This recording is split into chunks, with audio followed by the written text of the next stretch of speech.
3.5 2 number এই প্ৰশ্নটো তোমালোকক মই অকণমান বুজাবলৈ চেষ্টা কৰিছোঁ।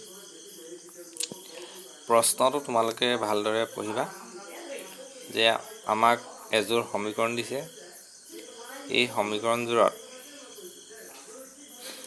কৈছে যে অসীম সংখ্যক সমাধান থাকিব।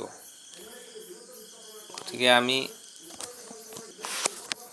সেই আগতে পাই আহিছিলোঁ অসীম সমাধান হ'ব হ'লে কি চৰ্ত হ'ব লাগিব, সেইমতে আমি কৰি যাম। এই অংকটোৰ যোগেদি এ আৰু বিৰ মানটো নিৰ্ণয় কৰিব লাগে। আমি এই 2 নম্বৰ প্ৰশ্নটো আমি পাতি ল'লোঁ। এটা দুটা সমীকৰণ। এতিয়া আমি ঠিক আগৰ দৰে A1 A2 B1 B2 আমি ইয়াৰ মানখিনি আমি পাতি ল'লোঁ। পাতি লোৱাৰ পিছত আমাক প্ৰশ্নটোৱে কৈছিলে যে সমীকৰণযোৰত অসীম সমাধান আছে। যদি অসীম সমাধান আছে তেনেহ'লে তাৰ চৰ্তটো কি আছিলে মনত পেলোৱা। A1/A2 not equal B1/B2 হ'লে ই কি হ'ব, অদ্বিতীয় সমাধান পোৱা যাব। A1/A2 is equal B1/B2 is equal C1/C2 হ'লে মানে কি হয়, অসীম সংখ্যক সমাধান আছে। A1/A2 equal B1/B2 not equal C1/C2 যদি হয় তেতিয়াহ'লে কোনো সমাধান নাই। গতিকে আমাক কোনটো কথা কৈছে যে সমীকৰণযোৰত অসীম সমাধান আছে। গতিকে আমি এইটোহে পাতিব লাগিব। তোমালোকৰ প্ৰশ্ন তললৈ আৰু আছে, যিটো বিচাৰে সেইটো লিখিবা। ক'ৰবাত লিখা আছে যে কোনো সমাধান নাই, তেতিয়া তোমালোকে এইটো লিখিব লাগিব। ক'ৰবাত লিখা আছে যে অকল এটা সমাধান আছে, তেতিয়া এইটো লিখিব লাগিব।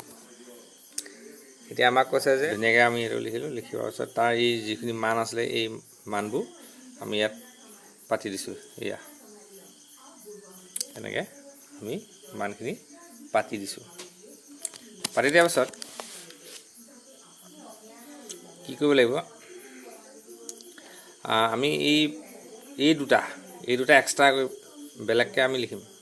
এই দুটা কমা দি তাৰপৰা এইটোৱে সেইটো বেলেগকৈ লিখিছোঁ আমি ইয়াত। তাৰপিছত আমি বৰ্জ পূৰণ কৰিম। 3 লগত এইটো আমি এনেকৈ লিখিছোঁ, 2ৰ লগত এইটো এনেকৈ লিখিছোঁ। তাৰপৰা আমি পূৰণ কৰি দিছোঁ। পূৰণ কৰি দিয়াৰ পাছত এইখিনি কথাখিনি আগৰ দৰে পূৰণ কৰিবা। পূৰণ কৰি এইটো পালোঁ। পোৱাৰ পাছত এখিনি আমি বাওঁ চাইডে লৈছোঁ আৰু বিখিনি আমি সোঁ চাইডে লৈছোঁ। এইখিনি নিওঁতে যিখিনি নিয়ম হয় সেই নিয়মতে আমি পাতিছোঁ। পতাৰ পিছত 3a - 2a মানে a আৰু এইপিনে 2b + 3b = 5b আমি এইটো পালোঁ। a মানটো আমি কি পালোঁ, 5b। এইটো নম্বৰ 1 কৰিলোঁ। তাৰপৰা সিফালে আমি পূৰণ কৰিলোঁ। 3 লগত এইটো বৰ্জ পূৰণ কৰিলোঁ। 7ৰ লগত a + b কৰিলোঁ। কৰাৰ পিছত আমি এনেকৈ পালোঁ, পূৰণ কৰি দিলোঁ। পূৰণ কৰি দিয়াৰ পাছত আমি এটা সমীকৰণ গঠন কৰিলোঁ। 7a আৰু 7bক আমি বাওঁ চাইডে লৈ আহিলোঁ, মাইনাছ হ'ল। 9ৰ পৰা 7 গ'ল, 2 থাকিলে, আৰু 7ৰ পৰা 3 গ'ল, 4 থাকিলে। তো ইতিমধ্যে আমি এৰ মানটো আমি পাইছিলোঁ। এৰ মানটো এইটো আছিলে a = 5b। গতিকে আমি এৰ মানটো আমি কি পাতিলোঁ, 5b পাতিলোঁ।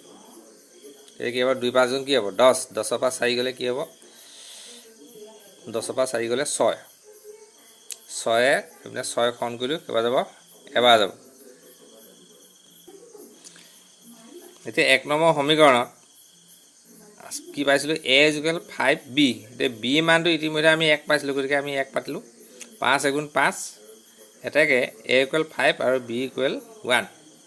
তোমালোকে তাৰ পিছৰ প্ৰশ্নখিনি কৰিবলৈ যত্ন কৰিবা।